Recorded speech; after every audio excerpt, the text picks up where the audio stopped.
Hello guys, welcome back to The Truth, where we give you the right update, and please don't forget to subscribe. Donald Trump's FBI raid has media outlets participating allegations from unknown sources, making people questioning if the sapience is made up. It feels like old times.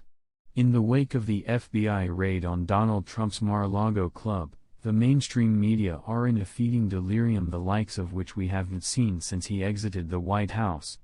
The usual suspects, like the New York Times and Washington Post, which spent the 4 times of Trump's administration constantly and spectacularly beclowning themselves, are at it again.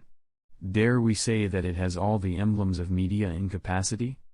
Take the Washington Post. Using its anonymous single-source style, it broke the alleged news that Trump was in possession of documents related to nuclear munitions. What exactly does that mean?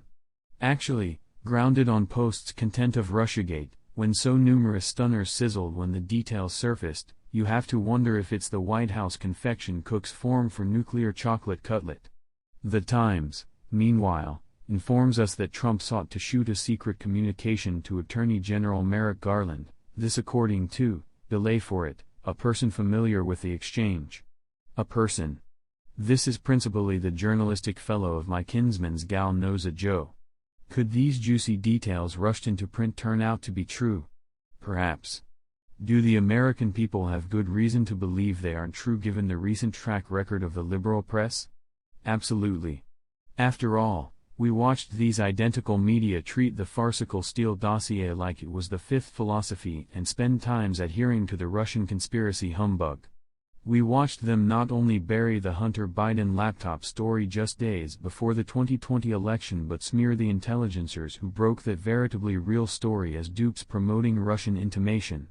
This print first, ask questions latterly approach is why Gallup set up a record low 16 of Americans have a great deal or quite a lot of confidence in journals and just 11 do in television news.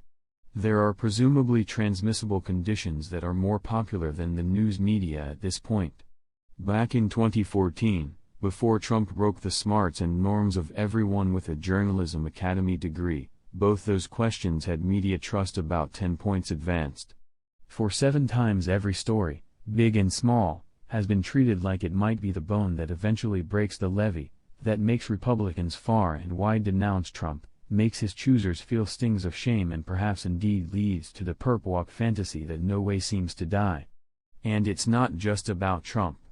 When the Jussie Smollett humbug and the Nicholas Sandmann libel took place, the CNNs and MSNBCs of the world didn't vacillate or gather data, they hopped bases first into the narrative that these stories were substantiation,